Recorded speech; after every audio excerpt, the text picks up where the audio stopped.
beautiful people. Like, share, and subscribe. Happy Saturday to you all.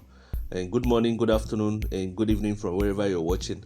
Anyway, let's go straight to the news. So there's this guy called Bashir Ahmed. He used to be the special assistant to Muhammad Buhari, the president of the Federal Republic of Nigeria, 2015 to 2023. And Buhari has been one of the worst presidents in Nigeria. Maybe Tinubu will surpass that, but who knows? You understand? It's too early. In just 8 months of Tinubu, it has been economic hardship on Nigerians, and now the terrorists who we think have faded away, they are coming back to light. We can see what happened in Plateau. Even the week or month Tinubu was elected, there was a lot of carnage. More than 500 people were killed. And I think it's that same Plateau, Anyway, let me give you a brief history of what is happening in that country. So this Bashir Ahmed, I've always mentioned, this guy is Bashir Ahmed. I've always mentioned I don't like him. He's a hypocrite, and he's a terror sympathizer. In fact, I will tell you that I don't wish him well in life. I pray dangerous and bad things should happen to him in his life. There are many of them, you understand? I will give you a reason why I say so. There's people like El-Rufai, Sanusi, Patami. These were the terror sympathizers in Buhari's government. And Buhari is the king of terror sympathizers. That Buhari, you see, I pray dangerous things happen in his life. I cannot wish my oppressors well. I'm not a fool. And the same way I wish them bad is the same way I wish all the oppressors in the southeast, all the oppressors in the south-south, all the oppressors in the southwest, all the oppressors in the 6 geopolitical zones. I don't wish them well. I pray dangerous things. I pray disaster to happen to them. I don't know if their children are also supporting it. I pray that disaster also swallow all of them. Anyway, let me give you a brief thing of what happened. So this Bashir Ahmed, when Deborah was killed, you understand, this guy was celebrating it. This is a special assistant to Buhari, you understand, a special, just to show you. And let me tell you too, let me give you a brief history. When what do they call it, Patami was exposed for terror sympathizing, the voice recording is everywhere. I'm not the person making it up. That one is a king of terror maiming in Nigeria. That's Patami, you understand. All of you know him. If you're in Nigeria, you must know Patami. His voice recordings were everywhere, encouraging the death of people, death of Christians. He even encouraged what do they call it? He even encouraged killings. That guy, and I heard he supervised killing. That guy, that's Patami. You see, same thing with Sanusi. Go and Google it. I'm not the person making it up. The Sanusi emir of former emir of Kano is a terror sympathizer. These are closet terror. You see, in the public. Let me tell you one thing I found out about this terrorist. You see, sometimes in the public, before I give you this brief story of this one standing next to this useless Buhari, you understand? You see, I've never seen a rich terrorist that kills himself. Even Bin Laden was a rich guy. He never killed himself. They always encourage their followers to go around the killing. They brainwash them, poverty. I told you that poverty brings crime. So that poverty, they will encapsulate it in their head, and they will encourage them to go and destroy people's life. So these, I've never seen a rich terrorist. That's why you see that it's difficult for you to see somebody from a rich Arab country. I've never seen a citizen of United Arab Emirates tying bomb on his body. I always see people of Yemen, Syria, and all those people. What do they call it? Palestine. Those are the ones you can see wearing bomb. But you see those rich countries where the citizens are enjoying life. They understand that they practice Islam. I've never seen them carry bomb. It's only the poor ones. And even if you want to see the people carrying the bomb, it's the poor ones among them. The rich ones don't do it. So you see this Patami, all these Sanusi, El-Rufai, they can never wear bomb.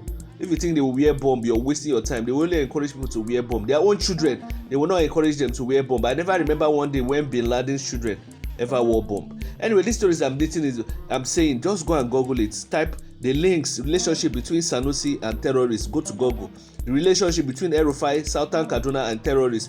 Relationship between Bashir Ahmed, who is the latest review, and terror, because me, I've always known this guy is a hypocrite. Anyway, when Deborah was killed, Deborah was a Christian student in a university in northern Nigeria that was killed. I think she was killed because she asked them to remove religious message in a WhatsApp group. And I don't know the conversation that ensued, you understand? And before you know it, they killed this girl inside the university. The killers of this girl are released. They are free. That's to show you that Nigeria is a terrorist sympathizing country. Even with a new president, they have not arrested the killers of this. That's why I'm an advocate of banning of jungle justice. Anyway, let me give you the story of why this Bashir Ahmed is trending now.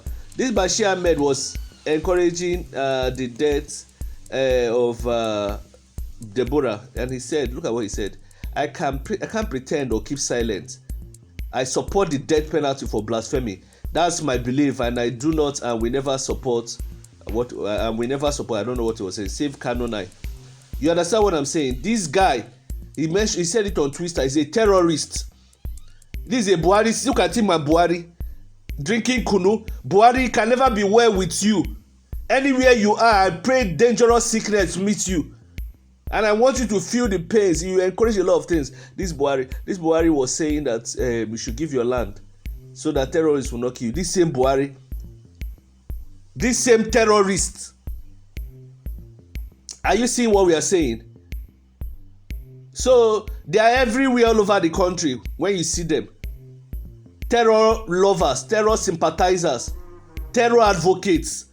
That's why the country is not moving forward. That's why I see even suggest if we will even manage with these people, let's go regional. With regional government, you still your own. You understand? We control our own stuff. You control your own stuff. At least the whole madness will not rub on the whole country. But now, anything they are doing is rubbing on the whole country. I'm an advocate of who must ban what do they call it? Jungle justice. Any form of jungle justice, whether it has religious coloration, tribal coloration. I say we must ban that nonsense. And some people are saying, somebody has not stolen my phone before. I say we must ban jungle justice. If a prisoner does something, he must go to life imprisonment. Yes, his torture can be in isolation. He will be isolated in prison, in a singular cell, so that he will undergo mental torture. But the idea of burning people for, because he stole a phone or he did religious stuff is banned. Let me even advocate a law. Maybe you might agree or disagree with me. In this blasphemy case, I see that our Nigerian northern Muslims, they are very particular about it. Okay, why not maybe, I'm just suggesting, why not maybe the government introduce a course? If there's a proof that you really did, they say you spoke bad about Islam or whatever, or their prophet or something, why don't they have, what do they call it? A way, if there's evidence, so you can now go and have a small education, maybe after 1 month. Maybe that should be your first fine. You go and study maybe for 2 months on how to have religious tolerance. I'm even saying this for all religions, not only Islam. Now, if you do it for the second time, there will be now option of jail and or fine, maybe a big fine. You understand? Maybe 3 months jail or fine. Just to discourage people, so everybody will mind his business on these religious issues, because religion is a big problem in this world. Instead of people to practice the religion which is promoting peace and love, they are practicing other things, practicing all manner of killings and madness. You understand? These same people in Nigeria that are celebrating, telling Israel should stop what is happening in Palestine. The what happened in Nigeria, they close their eyes. You can see the whole madness going on. This Bashir Ahmed have been exposed. He's a terror lover, terror sympathizer, terror advocate. He was following Buhari, all of them. Buhari is the king of terrorists in that country. There's nothing you can tell me. And that's why I tell you, when I see people supporting APC, they disgust me. Because under PDP, we never saw this madness of terrorists coming out in full blown. In government, joining government. But in this APC, they are bolder. Madness going on all over the country. Anybody supporting APC, I can never do anything with you. I can never do any singular thing with you. Let me know your thoughts in the comment section. Have you ever known that this guy was a terror closet?